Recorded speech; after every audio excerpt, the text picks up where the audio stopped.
My dear students, आज हम लोग क्लास 12th का बहुत ही इंपॉर्टेंट टॉपिक डिस्कस करने जा रहे हैं और बड़ा आसान टॉपिक है जिसका नाम है मैट्रिक्स। हिंदी में इसको आव्यूह भी कहते हैं। ध्यान से समझें, इस प्लेटफॉर्म पे हम लोग हर कॉन्सेप्ट को अच्छे से स्टेप बाय स्टेप समझते जाएंगे। कोई भी डेफिनेशन होगी अपन खुद डेवलप करेंगे, उसको समझ समझ के आगे बढ़ते जाएंगे। रटना मना है, इस चीज का ध्यान रखते हैं। देखें बेटा, पहला क्वेश्चन ये अराइज होता है, मैट्रिक्स से आप क्या समझते हैं? What do you mean by matrix? देखें गौर से, A इक्वल टू 3, 5, 7, 2, -3, 8, या मैं कह दूं B equal to e power x sin x x square 5x। यहां गौर से देखें, एलिमेंट्स हैं, यहां कोई संख्याएं हैं, यहां कोई फंक्शंस हैं, कोई ट्रिग्नोमेट्रिकल फंक्शन हो सकता है। गौर से देखें। अब मैं इसकी डेफिनेशन बनाना चाह रहा हूं, तो मैट्रिक्स किसको कहेंगे? संख्याओं या फलनों का, संख्याओं या फलनों का पंक्तियों और स्तंभों के रूप में आयताकार व्यवस्थित रूप मैट्रिक्स कहलाता है। और प्रश्न ये उठता है, पंक्ति क्या, स्तंभ क्या?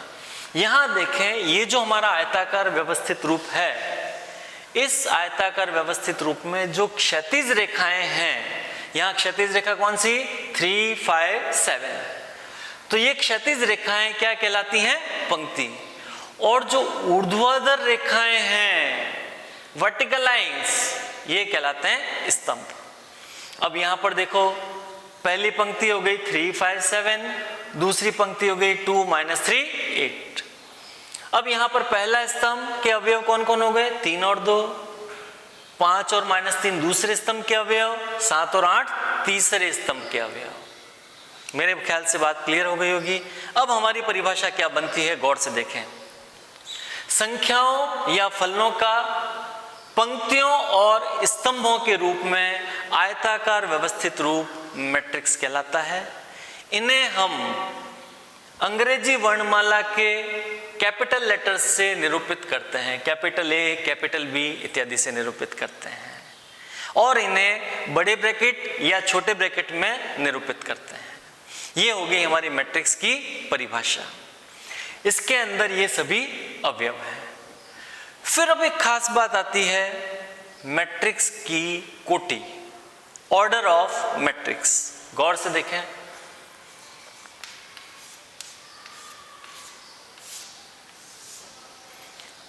अब मैट्रिक्स की कोटि, यदि किसी मैट्रिक्स में m पंक्तियां हैं और n स्तंभ हैं, तो मैट्रिक्स की कोटि m × n होगी। मीन्स हम पंक्ति इंटू स्तंभ मैट्रिक्स की कोटि लिखेंगे। यहां पर अगर कहें तो मैट्रिक्स में कितनी पंक्तियां हैं? 1, 2 पंक्तियां हैं, और 1, 2, 3 स्तंभ है। तो इस मैट्रिक्स की कोटि कितनी हो जाएगी? 2 × 3, 2 × 3। उसी प्रकार से B बराबर ये दिया हुआ है, तो इसकी कोटि कितनी हो जाएगी? 2/2। मेरे ख्याल से आपको बात समझ में आ गई होगी। अब आता है मैट्रिक्स को निरूपित कैसे करते हैं। हमने परिभाषा डिस्कस कर ली, मैट्रिक्स की कोटि डिस्कस कर ली। अब मैट्रिक्स के अवयवों को निरूपित करने का तरीका समझने की कोशिश करते हैं। गौर से देखें, मैट्रिक्स का निरूपण।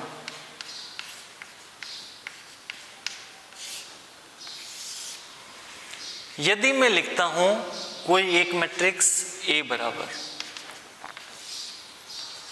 A11, A12, A13, A21, A22, A23, A31, A32, A33। अब इसमें देखें कितनी पंक्तियां हैं? 3 पंक्ति और 3 स्तंभ, तो मैट्रिक्स की कोटि हो गई 3 × 3। अब स्टूडेंट कहता है कि सर ये अवयव क्या है? यहां ध्यान से देखें, यदि मैंने कहा A32,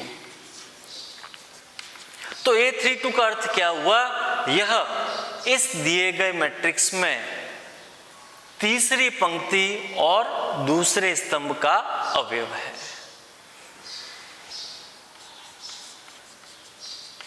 तीसरी पंक्ति तथा दूसरे स्तंभ का अवयव।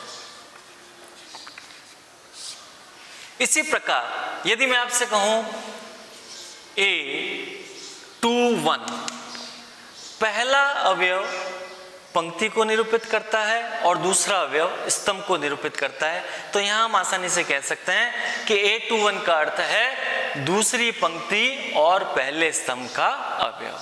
इस प्रकार से हम किसी भी अवयव के स्थान को निरूपित कर सकते हैं। अब ये जो हमने कॉन्सेप्ट पढ़ा, इस कॉन्सेप्ट से रिलेटेड प्रश्न कैसे बन सकता है वो भी ध्यान से देखें।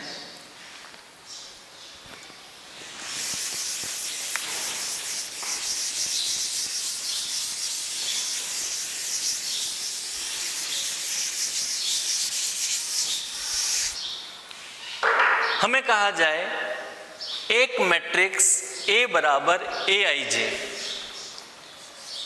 A बराबर AIJ का निर्माण कीजिए जिसकी कोटि 2 × 3 है।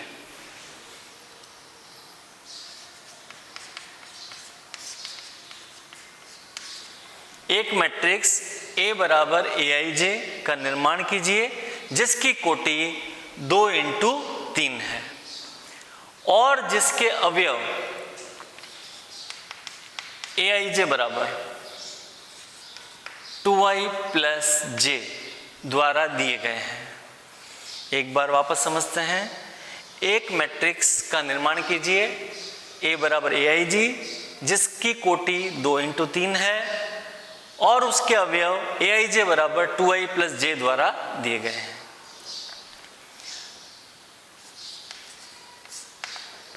सर्वप्रथम हम क्या करेंगे?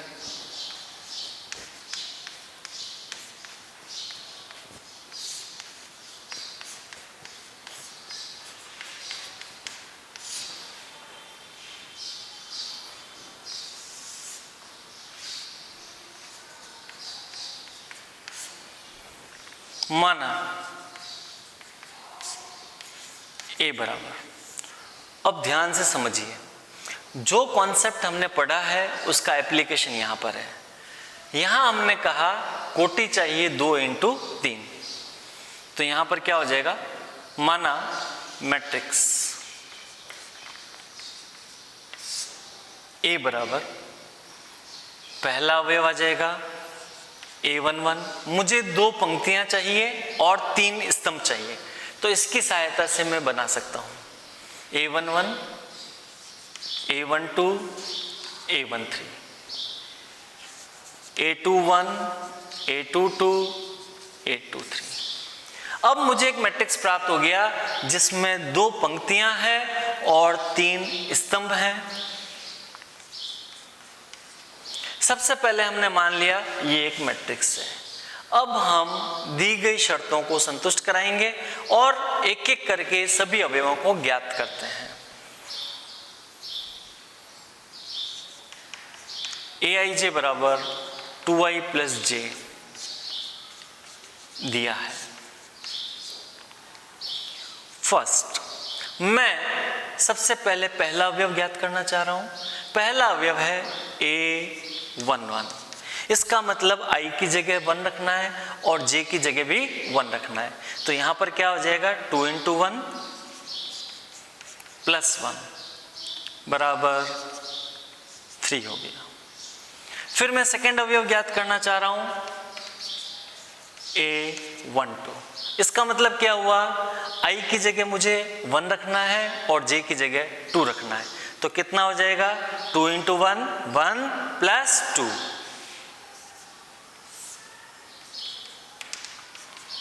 अब मैं ये अवयव ज्ञात करना चाह रहा हूं, A13 बराबर I की जगह 1 रखा और J की जगह 3 रख दिया, तो 2 × 1 + 3, इसका मतलब ये हो गया 5। इसी प्रकार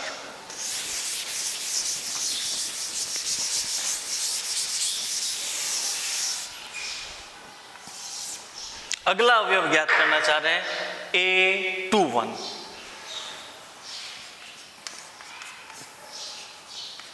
A21 बराबर I की जगह 2 रख देंगे और J की जगह 1 रख देंगे, तो 2 × 2 = 4 + 1 5। फिर हमें ज्ञात करना है A22। इसी दिए गए संबंध में I की जगह 2 रखना है और J की जगह भी 2 रखना है, तो 2 × 2 + 2 = कितना हो गया? 6। अब अंतिम अवयव ज्ञात करना है A23।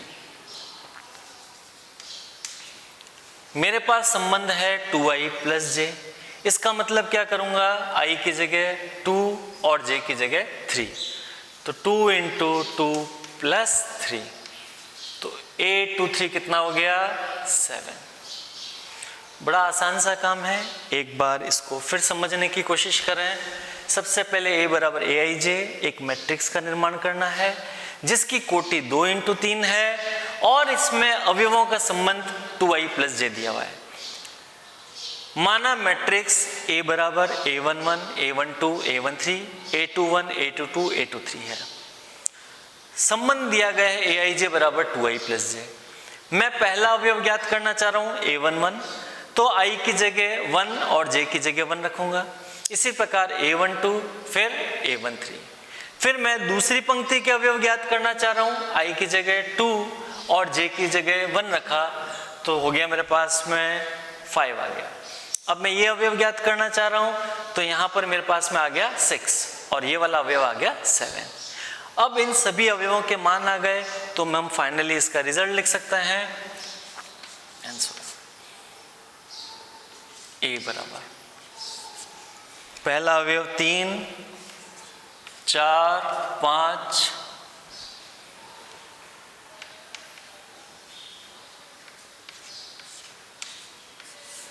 6, 7, ये इसका फाइनल रिजल्ट आ गया। अब ध्यान से देखें, हमने जो कॉन्सेप्ट पढ़ा था कि सर्वप्रथम मैट्रिक्स क्या है, मैट्रिक्स की कोटि क्या है और मैट्रिक्स के अवयवों को कैसे निरूपित करते हैं, वो सब लिखने के बाद उससे संबंधित प्रश्न कैसे बन सकता है वो भी हमने डिस्कस कर लिया। अब इसमें अगली बार जो नया प्रश्न बन सकता है उसमें क्या कर सकते हैं कि हमें एक मैट्रिक्स का निर्माण करना है A बराबर AIJ। अब उसकी कोटि अलग दी जा सकती है और संबंध अलग दिया जा सकता है और इनका प्रयोग करते हुए हम नए मैट्रिक्स का निर्माण कर सकते हैं। ऐसे हम प्रॉब्लम शीट्स देंगे आपको, उसके अंदर इस तरह के कई प्रश्न करवाएंगे। इसी तरह का एक प्रश्न और करते हैं। माना हमें एक मैट्रिक्स का निर्माण करना है A बराबर AIJ, जिसकी कोटि अगर हमने दे दिया 3 × 1 दे दिया और उसमें अवयवों का संबंध हमें दे दिया I² + J, इस तरह का संबंध दे दिया। अब यहां गौर से देखें, कोटि है 3 × 1, इसका मतलब पंक्तियां कितनी हो जाएंगी? 3। स्तंभ कितने हो जाएंगे? 2।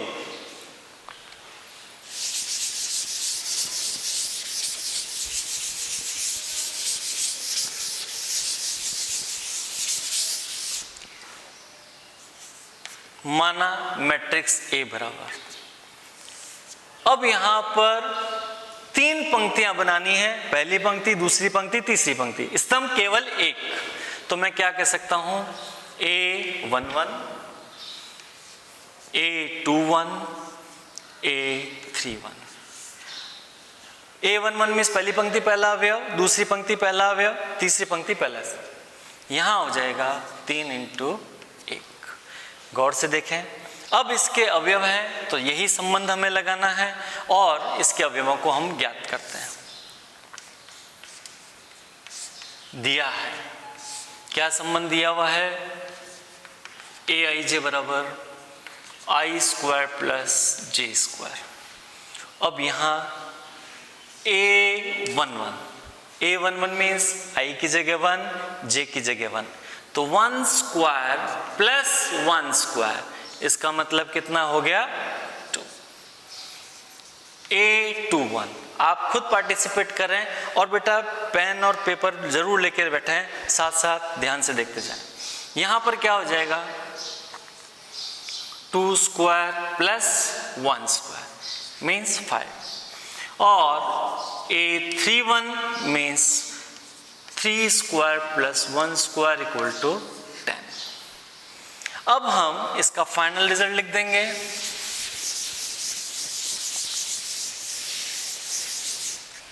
ए बराबर, हमें कोटि दे रखी है और इसके अलग अलग अवयव हमने ज्ञात कर लिए, तो यहां आ जाएगा 2, 5, 10, 3 into 1। मेरे ख्याल से ये सिस्टम आपको अच्छे से समझ में आ गया होगा।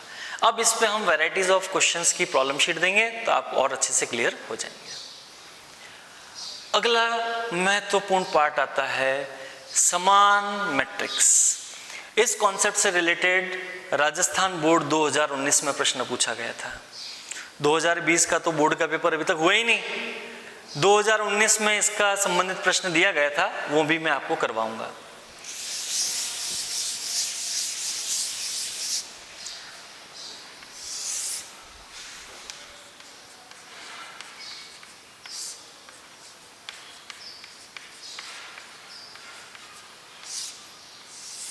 समान मैट्रिक्स, नाम से ही पता लग रहा है कि दो मैट्रिक्स ए और बी समान हैं।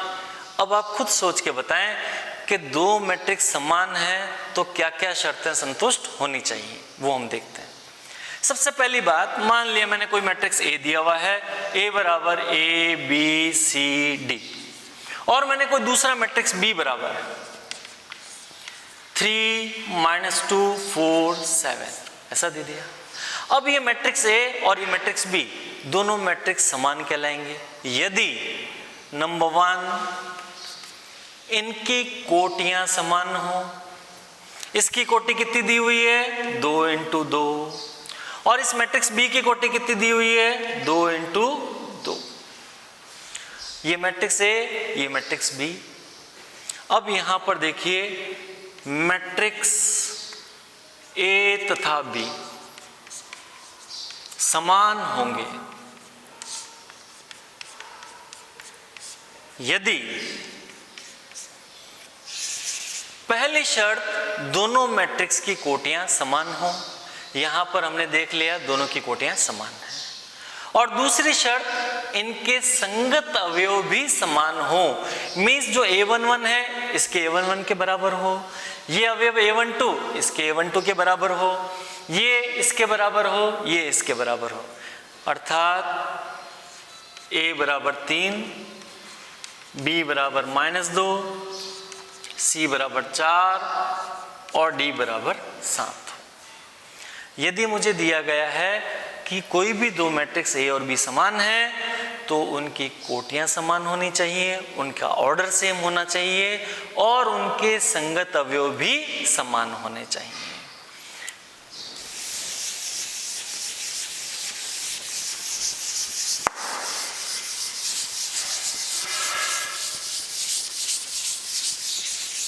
इससे संबंधित बड़ा आसान सा प्रश्न हम डिस्कस करते हैं, ध्यान से समझने की कोशिश करें। फिर उसके बाद जो बोर्ड में आया हुआ है क्वेश्चन वो भी हम आपको करवाएंगे। ए बराबर 2x - 5 2y 3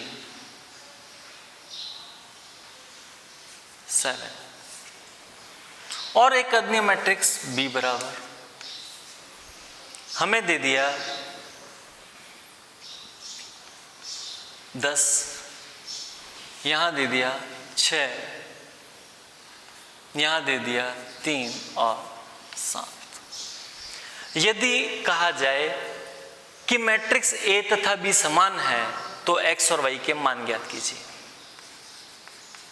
यदि ए बराबर बी तो एक्स क्या होगा, वाई क्या होगा। पहले ये देखें क्या ये दोनों मैट्रिक्स समान हो सकते हैं। दोनों की कोटियां समान होनी चाहिए। इसकी कोटि 2 × 2, इसकी कोटि 2 × 2 मीन समान है। प्रश्न में कहा गया है कि दोनों मैट्रिक्स समान है तो इसका मतलब इनकी कोटियां समान है। पहली शर्त संतुष्ट हो गई। दूसरी शर्त हमारी होती है कि पहला अवयव पहले अवयव के बराबर हो, इनके संगत अवयव समान हो। हल प्रश्नानुसार ए बराबर बी, अतः पहला अवयव पहले अवयव के बराबर हो जाएगा। तो 2x - 5 इज इक्वल टू 10 कह दिया। तो 2x बराबर कितना हो गया 15, तो x बराबर हो गया 15/2। उसी प्रकार यहां मुझे दे दिया 2y बराबर -6, दूसरा अवयव दूसरे के बराबर, तो y बराबर हो जाएगा -3। इस प्रकार हम x और y दोनों के मान ज्ञात कर सकते हैं। मेरे ख्याल से ये कॉन्सेप्ट भी आपको अच्छे से समझ में आ गया होगा। अब इसके बाद नेक्स्ट पार्ट आता है। हमने पढ़ लिया मैट्रिक्स क्या है, मैट्रिक्स की कोटि क्या है, मैट्रिक्स समान मैट्रिक्स कब कहलाते हैं, मैट्रिक्स का निर्माण कब करना है, सब चीजें हमने डिस्कस कर ली। अब मैट्रिक्स कितने प्रकार के हो सकते हैं वो हम डिस्कस करते हैं। तो अगला हमारा इंपॉर्टेंट हेडिंग है मैट्रिक्स के प्रकार।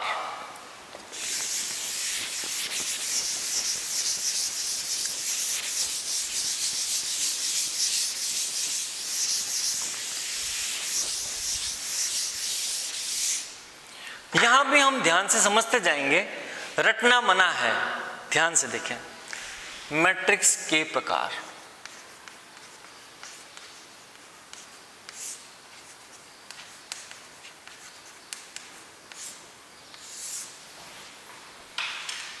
अब गौर से देखें। नंबर 1 पंक्ति मैट्रिक्स।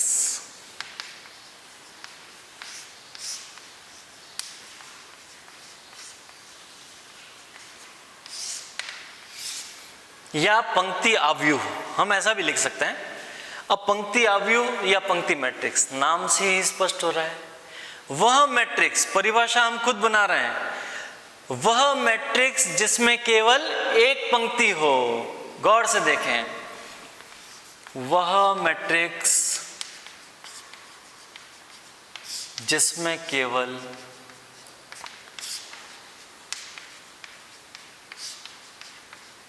एक पंक्ति हो। नाम से ही स्पष्ट हो रहा है। एग्जाम्पल देते हैं मैट्रिक्स ए बराबर, इस दी गई मैट्रिक्स में पंक्तियां कितनी हैं, केवल एक। स्तंभ कितने हो गए, 1 2 3। तो मैट्रिक्स की कोटि होती है पंक्ति इंटू स्तंभ, अतः 1 × 3। इसी प्रकार मैं कह दूं मैट्रिक्स बी बराबर,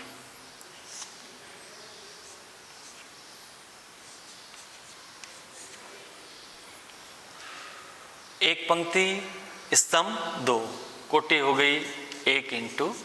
फिर आता है स्तंभ मैट्रिक्स।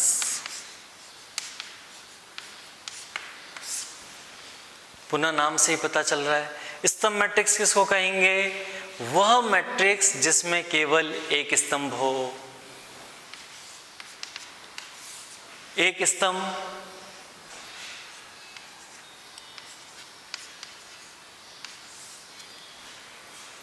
पंक्तियां कितनी हैं, 3, स्तंभ कितने हैं, 1। अतः मैट्रिक्स की कोटि हो गई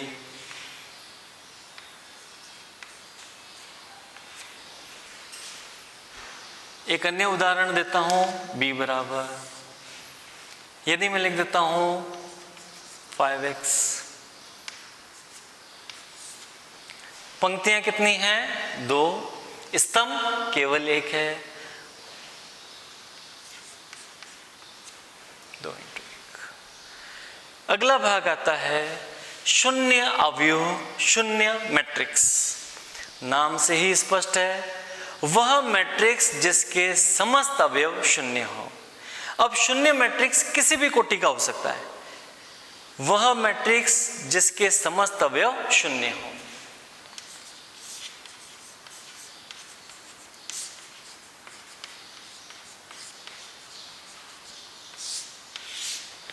इसे 0 से निरूपित करते हैं।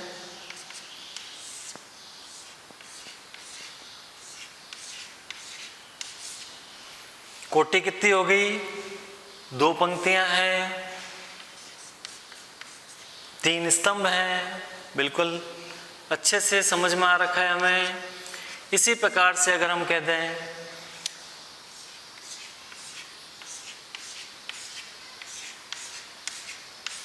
तो इस मैट्रिक्स की कोटि कितनी हो जाएगी? 3/3। मेरे ख्याल से बात आप अच्छे से समझ गए होंगे। अगला महत्वपूर्ण पार्ट आता है, नाम से स्पष्ट हो रहा है, वर्ग मैट्रिक्स। इसका मतलब वह वर्गाकार होगा, अर्थात पंक्तियों और स्तंभों की संख्या समान होगी। तो परिभाषा हम खुद बनाएंगे, रटेंगे कुछ भी नहीं। वह मैट्रिक्स जिसमें पंक्तियों और स्तंभों की संख्या समान हो। उदाहरण देते हैं।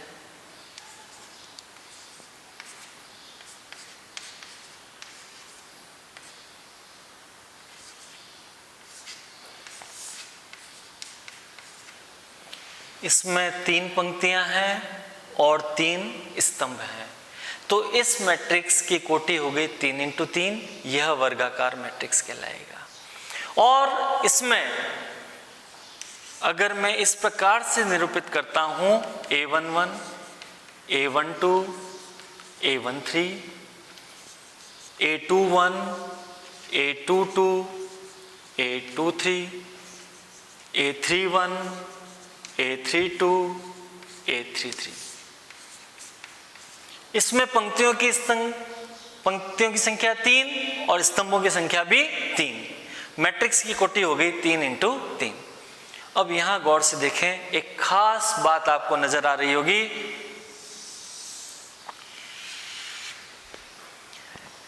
इस विकर्ण में I बराबर J, I बराबर J, I बराबर J, मीन्स जितनी पंक्तियां हैं उतनी ही स्तंभ हैं। इस विकर्ण को हम कहेंगे मुख्य विकर्ण।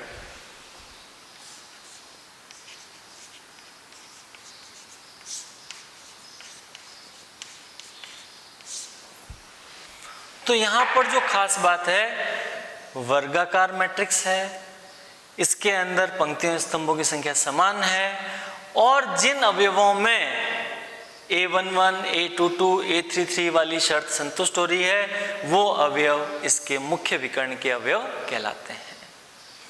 कई बार कई कंपटीशन एग्जाम्स में भी पूछ लेते हैं मैट्रिक्स की ट्रेस, तो उसमें हम करते हैं मुख्य विकर्ण के अवयवों का योग करते हैं।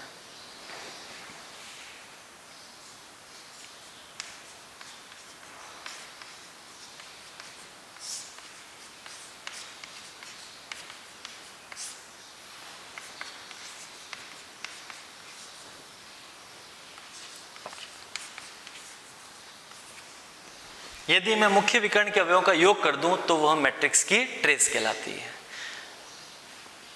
अगला भाग,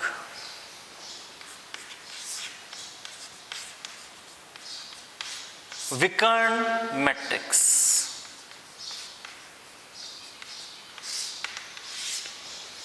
अब विकर्ण मैट्रिक्स क्या होता है, ध्यान से समझने की कोशिश करें। परिभाषा स्पष्ट रूप से देखें, वह वर्ग मैट्रिक्स जिसके मुख्य विकर्ण के अलावा समस्त अवयव शून्य हो। एक उदाहरण देता हूं, A बराबर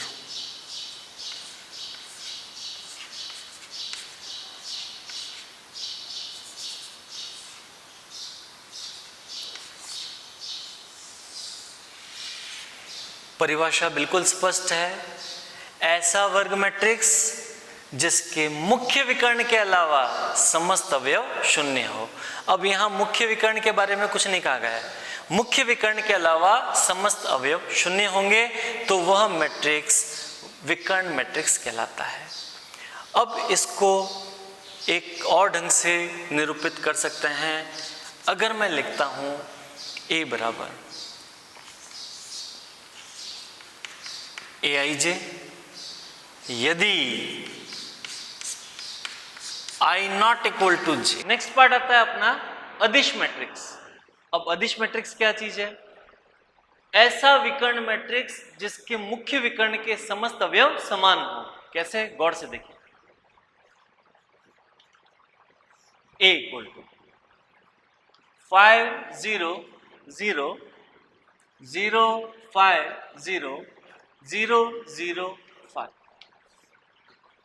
कोटि हो गई इसकी 3 क्रॉस 3। यहां देखें, ये विकर्ण मैट्रिक्स है, एक विकर्ण अवयव है, इसके मुख्य विकर्ण के समस्त अवयव समान हैं। इसका अर्थ क्या हुआ? यह एक अदिश मैट्रिक्स है। इसको एक और रूप में लिख सकते हैं, Aij बराबर 0 यदि I not equal to J, और Aij के मान होगा K यदि I बराबर J। अब बच्चा कहता है सर ये क्या लिख दिया? ध्यान से देखें, यहां पर ये अवयव कौन सा है? A11 A12।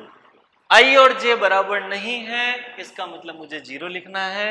ये हमारी विकर्ण मैट्रिक्स की शर्त को संतुष्ट करता है।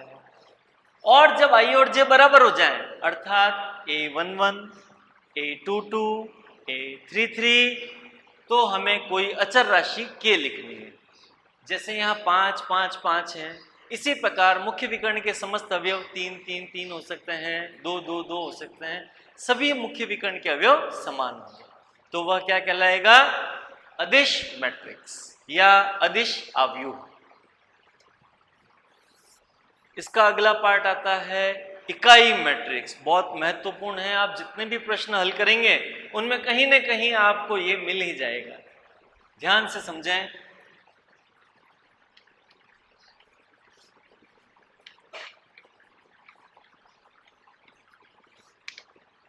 इकाई मैट्रिक्स, इकाई अवयव। अब ये क्या चीज है? ये भी एक तरह का विकर्ण मैट्रिक्स है। परिभाषा कैसे देंगे? ऐसा विकर्ण मैट्रिक्स जिसके मुख्य विकर्ण के समस्त अवयव इकाई हो।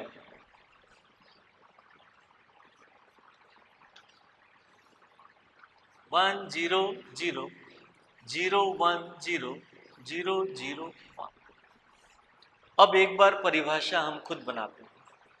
ऐसा विकर्ण मैट्रिक्स, जब मैंने विकर्ण मैट्रिक्स कह दिया तो मुख्य विकर्ण के अलावा समस्त अवयव शून्य, जिसके मुख्य विकर्ण के समस्त अवयव इकाई हो, एक हो।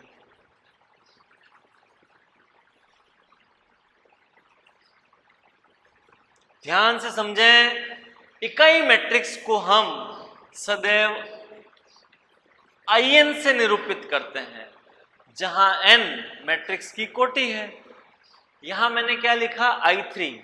इसका अर्थ यह हो गया, यह 3 क्रॉस 3 कोटि का एक इकाई अवयव है, एक इकाई मैट्रिक्स है।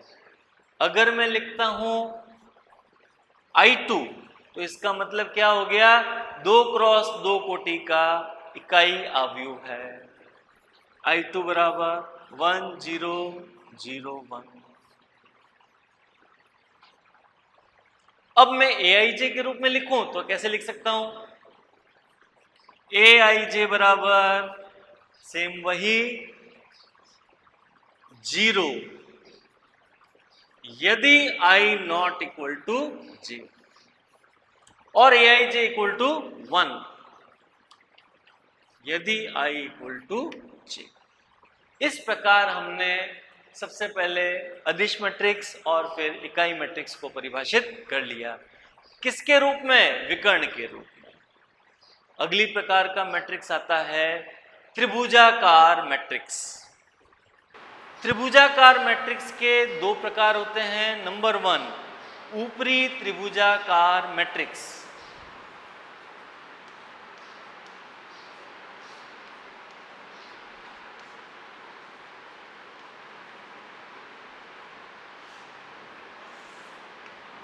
अब ऊपरी त्रिभुजाकार कैसा शेप होगा, ध्यान से देखें।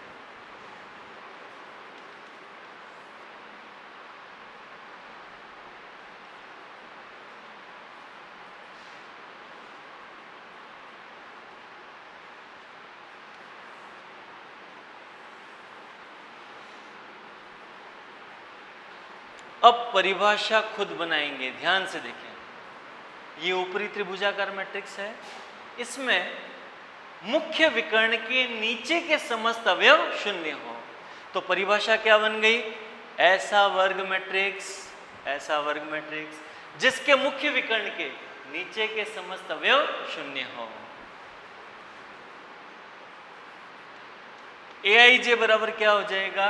0 यदि i ग्रेटर देन j। क्या अर्थ हुआ? ये अवयव है a11 i बराबर j, ये अवयव है a21 i का मान j से ज्यादा है, इसका मतलब 0 हो गया। ये अवयव है a31 i का मान j से ज्यादा है, 0 हो गया। ये a32 i का मान j से ज्यादा है, 0 हो जाएगा। इसको हम ऊपरी त्रिभुजाकार मैट्रिक्स कहते हैं। सेकेंड पार्ट आता है इसका निम्न त्रिभुजाकार मैट्रिक्स। निम्न त्रिभुजाकार। अब निम्न त्रिभुजाकार क्या होता है? परिभाषा हम खुद बनाएंगे, गौर से देखें। A बराबर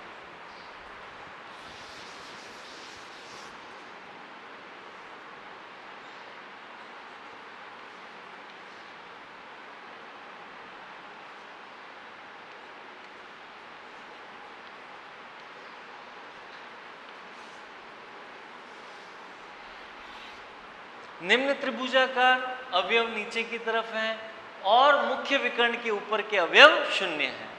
तो हम परिभाषा कैसे बनाएंगे? ऐसा वर्ग मैट्रिक्स। कैसा वर्ग मैट्रिक्स? ऐसा वर्ग मैट्रिक्स जिसके मुख्य विकर्ण के ऊपर के समस्त अवयव शून्य हो, इसे हम निम्न त्रिभुजाकार मैट्रिक्स कहते हैं या निम्न त्रिभुजाकार आव्यूह कहते हैं। अब Aij के रूप में कैसे लिखेंगे? Aij बराबर 0 यदि i लेस देन j। क्या अर्थ हो गया? यहां पर यह अवयव कौन सा है? a11 i बराबर j है। यह अवयव कौन सा है? a12 i का मान j से छोटा है तो शून्य आ जाएगा। a13 a23 i का मान j से छोटा मीन्स 0 लिखना है। इस प्रकार अभी तक हमने क्या कर लिया? सभी मैट्रिक्स के प्रकार पढ़ लिए हैं। अब एक बार मैं आपको फिर बता देता हूं, हमने अभी तक आज के लेक्चर में क्या क्या पढ़ा। सबसे पहली बात, मैट्रिक्स की परिभाषा, मैट्रिक्स की कोटि, फिर मैट्रिक्स का निरूपण पढ़ा और उसके बाद में मैट्रिक्स के प्रकार पढ़े और उसमें हमने सभी प्रकारों को डिस्कस कर लिया है। ये सभी पॉइंट्स आप अच्छे से रिवाइज कर लें। खास बात, अगर अभी तक भी आपने चैनल को सब्सक्राइब नहीं किया है तो जल्द से जल्द उसको सब्सक्राइब करें, लाइक करें और ज़्यादा से ज़्यादा शेयर करें ताकि ज़्यादा से ज़्यादा लोगों को इसका फ़ायदा मिल सके। और ख़ास बात, बेल आइकन को ज़रूर क्लिक करें। Thank you very much.